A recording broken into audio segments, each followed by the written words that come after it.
চলো আর চটপট oats pancake বানিয়ে নিই, খুব তাড়াতাড়ি হয়েও যাবে আর গরমে বেশিক্ষণ রান্নাঘরে থাকতে হবে না।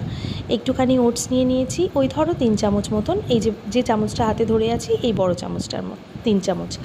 তারপরে একটা ডিম দিয়ে দিয়েছি আর দিয়েছি ডাবল টোন দুধ একটু, আর একটু ডিমের গন্ধটাকে অ্যাভয়েড করার জন্য ভ্যানিলা এসেন্স দিয়ে তারপরে কিন্তু খুব ভালো করে ওটাকে কিন্তু তার আগে কিন্তু ড্রিঙ্কিং চকলেট দিয়েছি 2 চামচ, আর দিয়েছি কিন্তু মধুটা আমি একটু মিষ্টিটা কম পছন্দ করি বলে যেরকম ওইটুকুনি দিয়েছি। এবার তোমরা কিন্তু বেশি করে দিতেই পারো, আর বাচ্চারা খেলে তো চিনিও দিতে পারো, কোনো অসুবিধা নেই।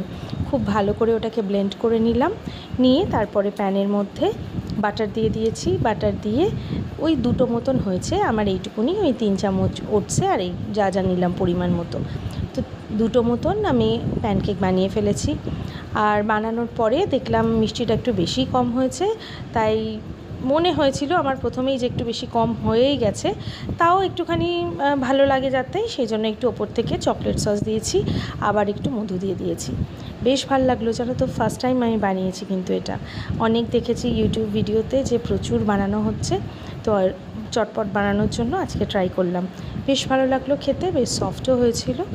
আর দেখো কেমন লাগে, তোমরা যারা বানাওনি একদিনকে বানিও, আর অবশ্যই আমার ভিডিওটা কেমন লাগে জানিও।